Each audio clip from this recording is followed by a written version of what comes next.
Hola, buenos días y bienvenidos. Sovereign Day with interview number 1. I'm sitting here with Cesar, who is an entrepreneur from the region, from Argentina, and before he worked at numerous financial institutions here in the country. So it's a big pleasure to have you on, Cesar. Thank you for all, and pleasure for me. Yes, I mean, I believe it would make the most sense if we start right at the beginning. So could you add some context about your person? So what have you done in the financial markets in the past few years? Well, I live in 7 different countries in Latin America, so I saw different banks like Bancolombia, Medellin, Santander, Mexico, BTG Pactual, Brazil, and different and another big banks. In these years, in the last 20 years, I knew the legacy system and the legacy product that the financial system had. So for me, I think that is the challenge, how we mix the old world with the new world in this way. Amazing. And I mean, you see it quite strongly here in the region that the appetite for new financial instruments are very big. So I think there are very few countries like Argentina that adopt crypto at such a fast speed. So even if you're here in the tax season, you talk to people, actually everyone engages or at least has engaged with crypto already. So why is this the case, you think? Well, I think that the first step of the crypto world was because the people looking for different way to, for example, don't pay taxes or make different things. In the new age, we are become the competitive market, and in this way, we need new product for our customers. I think that in this way, the crypto technology or the blockchain technology will be the base where we can build the next generation products in financial markets. Yeah, makes sense. And how do you I mean, obviously you have the retail people, the people who invest, who use it. And I mean, it's again, very, very lovely to see that Argentina is so high on the adoption curve here.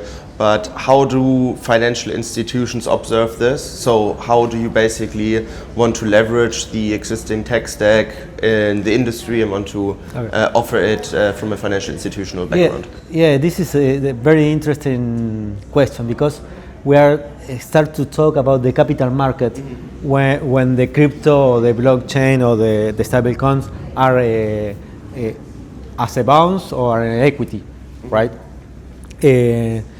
The challenge for the banks is try to incorporate in their portfolio this kind of new product about crypto, and they don't know why and how. So, for example, the company that I built is a consulting firm who help this bank to adopt the technology, adopt this new products. When you talk with the crypto world, they talk in another way, with another word, and the legacy banks talk with another word. So I think that the idea of my consulting is converge these two visions and try to put in the banks all crypto and all technology about blockchain to create these new products. And the capital market is one way where we can create a lot of product and use in every day for the people. Yes, makes a lot of sense. I mean, the use case for blockchain is largely finance. So I think that there are common strengths and also common interests here. But still, there are still a lot of hacks in crypto. So even though protocols or applications feel safe, we saw it with Balancer recently. A lot of times it happens that the infrastructure has been battle-proven, but all of a sudden something doesn't work. So how do institutions observe this issue? Because obviously the open blockchain world can be very brutal sometimes, and decentralization has its advantages but also disadvantages. So how do you discuss that internally? Because obviously there are also a lot of risks if something bad happens on the blockchain, right? No, the way that you describe is the typical problem that we can find in the banks when we want to adopt technology or different technology. I think that in the first stage, blockchain appear in the market as a closed product, and the bank don't understand the technology under these products, so perhaps this was an stopper for the adopt the technology. In this moment, we are in the next step, where we have companies who have infrastructure about blockchain, where you can build your product in blockchain, and the issue that we can find in the banks that they need to understand the technology, study the technology, and prove the technology. And the third stage is looking for very small use case where you can make proof of concept to understand how the technology move and to try to adopt in the day. Makes sense. And again, like we talked about it already, like the adoption curve in Argentina, but also I've seen it also in Colombia, it's just insane. Like people are really engaged with the blockchain technology, which is again amazing to see.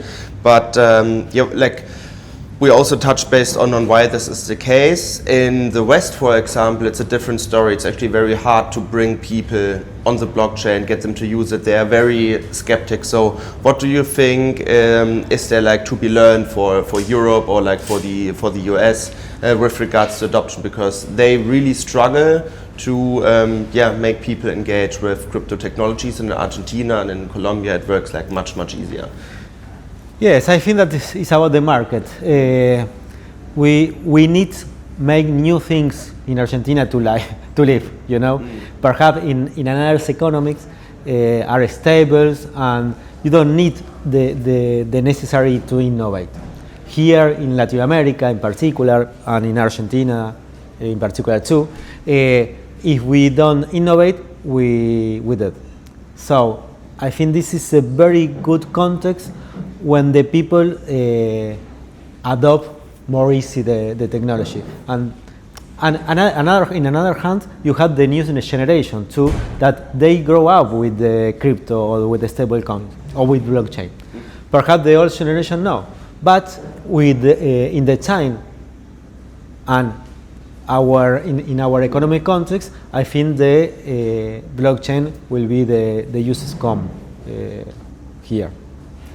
Yeah, so you are saying basically because people are almost forced to innovate, this is why adoption curve is so high. So do you think that this is also where the big chance is? Because if you're like basically forced to innovate, you innovate at a much higher speed. We've seen this also in the US in like the past century. People came to the US and they were forced and something great was established. Do you think that this is like the big chance for Latin America to thrive? So is this the moment for Latam? Yes, I think that this is the moment for Latam. We have a lot of entrepreneurs here, and the capability to innovate is wonderful. Perhaps the challenge is that our regulators mark the way where we can go, because when you are in the process of innovation, perhaps you innovate in the A and finish in the Z.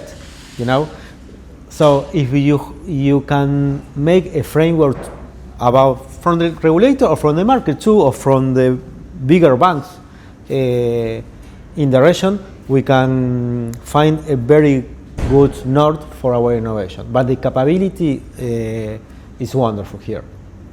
Amazing. So this is a moment for Latam, and do you have like any closing words? Like what should people be excited about when they're now here for the week in Argentina? Anything you still want to share? Yeah, for me, this is the new age of the convergence. The fintech, the crypto, and the banking system, they will be together and building very good product for the customer and for the people. Amazing. So again, Cesar, thank you so much for sharing your valuable insights with us, and enjoy the rest of the day here at Sovereign Day. It's a pleasure to have you here. Okay, thank you for this. Thank you.